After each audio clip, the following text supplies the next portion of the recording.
OMB puts out an annual pay-as-you-go act report.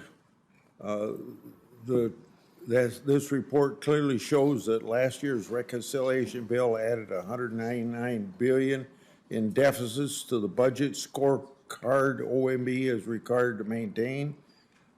Since the majority party have tried to claim phony tax gap savings from the law's IRS funding last year, but when legally required to produce an accurate cost estimate, even this administration was forced to admit the bill increases deficits, and so I'm asking you to put that report in the record.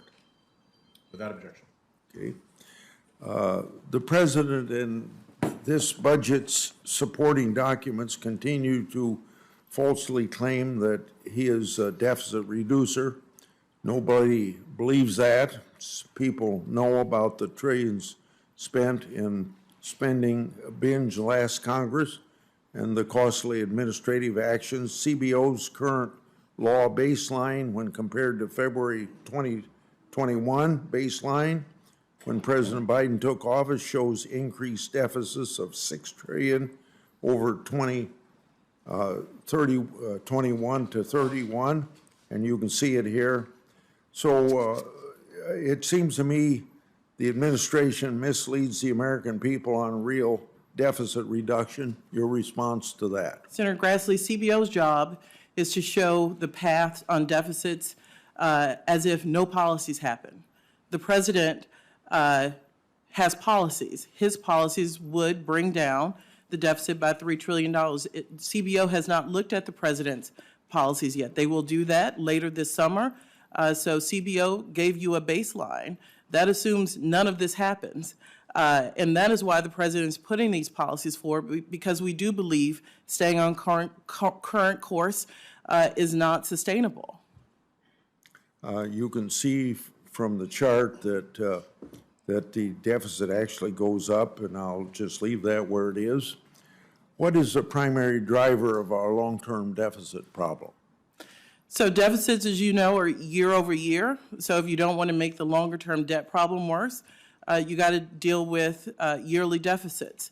That's why this president's put forward policies that would say over the 10-year period, deficits come down $3 trillion. So as some doctors say, do no more harm. So we have got to get our deficits under control, and that in return has impacts on our debt. But as you know, most of our spending in this country are in entitlements, the aging of our country. And that is typically what makes up at least half of federal expenditures in a year. So it's you don't include climate change in that list of things that the budget is going up, is that right? So as I exchanged with the chairman, we have got to do a better job of incorporating climate change into our economic forecast and into our budget. That is a deficit we have. Families in Iowa and across the nation are feeling the pinch of inflation that is caused by the reckless spending that I've already referred to. This administration has repeatedly tried to downplay country's inflation crisis.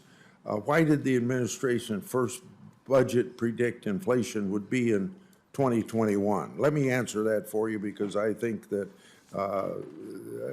it was going to be 2%, but it ended up being 6.7, and then for 2022, 2.9, but the actual inflation was 7.1. So this administration has dramatically missed inflation for 2 years in a row. So why should we believe that you will say inflation is going to be 3% this year? Senator Grassley, as you know, the Fed has tools that they are using. And what we see is the administration's policies, what the Fed is doing. We are seeing an impact here on inflation. We are clear, inflation is too high.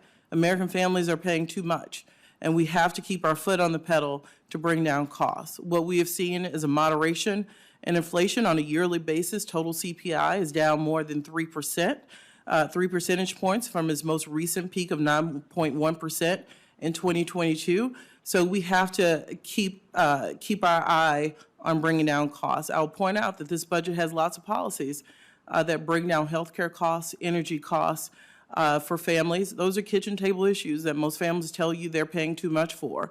That's why we put these policies forward. Senator Murray and then Senator Johnson.